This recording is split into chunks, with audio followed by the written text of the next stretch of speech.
کے اپنا ٹائم مکمل کروں۔ بڑی نوازش آپ لوگوں کی۔ میاں صاحب نے ٹائم کی قلت کو دیکھتے ہوئے مودت کو بہت مختصر میں بیان کیا۔ اگر ٹائم رہتا تو میاں صاحب مودت کو بہت خوبصورت لب و لہجے میں بیان کرتے۔ ویسے مخدوم صاحب کے گھر کا بچہ خطیب ہے، اور میں تو یہ کہتا ہوں خطابت پر پوری دنیا غرور کر سکتی ہے، گھمنڈ کر سکتی ہے، فخر کر سکتی ہے، سید نہیں کر سکتا۔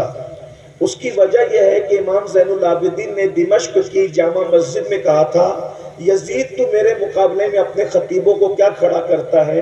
خطیب لوگ اپنی خطابت پہ ناز کرتے ہیں، خطابت ہمارے گھرانے کی کنیز ہے۔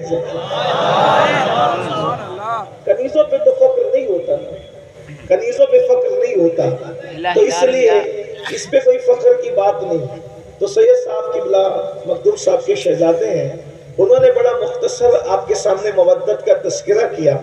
اگر وقت ہوتا تو مزید مودت کو کھولتے، لیکن چونکہ انہوں نے وقت کی قلت کی وجہ سے نہیں کیا تو میں انہی کی گفتگو کو آگے بڑھاتا ہوں۔ قرآن کہتا ہے مودت کرو، کس سے؟ رسول اللہ کے گھر والوں سے۔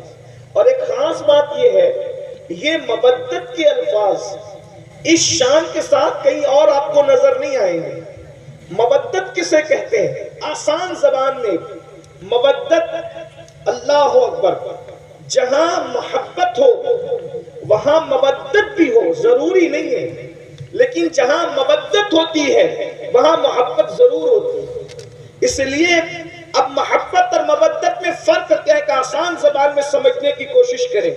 بنگال والے سے زیادہ، بنگال والوں سے زیادہ اس مثال کو کوئی نہیں سمجھ سکتا، اس لیے کہ بنگال والے پانی اور دریا کے، کھاڑی کے، سمندروں کے کنارے رہتے ہیں، تو آپ لوگوں کا مچھلیوں سے تعلق بہت زیادہ ہے۔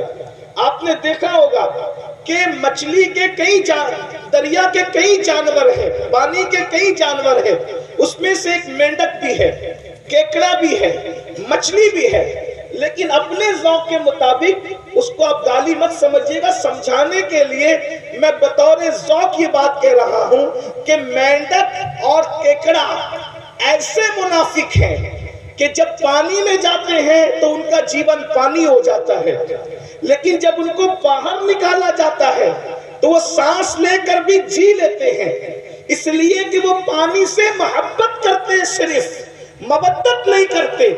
لیکن جو مچھلی ہے، مچھلی پانی سے محبت نہیں کرتی بلکہ مودت کرتی ہے، مودت۔ اگر کوئی کہے مچھلی بھی، ارے یہ گدلے پانی میں کیا پڑی ہو، چلو محمد علی فیضی نے تمہارے لیے مخمل کا بستر سجایا ہے، کفیل انور نے تمہارے لیے شیش محل بنایا ہے، سید فیضان اشرف صاحب نے آپ کے لیے کرسی ٹیبل پر گدے لگائے ہیں، چلا وہاں چین لے لو۔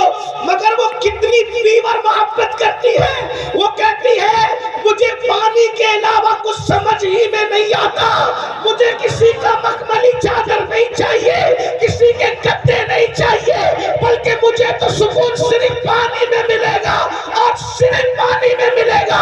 اس کے بعد لوگ پانی سے نکال لیتے ہیں، وہ تڑپتی رہتی ہے، تڑپ تڑپ کے مر جاتی ہے، کسی سے دل نہیں لگاتی، مرنے کے بعد کاٹ لی جاتی ہے، کاٹنے کے بعد آگ پہ جلا دی جاتی ہے، جلانے کے بعد پکا لی جاتی ہے، پکانے کے بعد دانتوں تلے چبا چبا کر کے کھا لی جاتی ہے۔ لیکن آپ جانتے ہیں، جا کر کے پوچھو علم والوں سے، جا کر کے پوچھو ڈاکٹروں سے، جا کر کے پوچھو حکیموں سے، کسی کھانے کو کھا کر اتنی پیاس نہیں لگتی جتنی مچھلی کو کھانے کے بعد پیاس لگتی ہے۔ مچھلی بتا رہی ہے جب تک زندہ تھی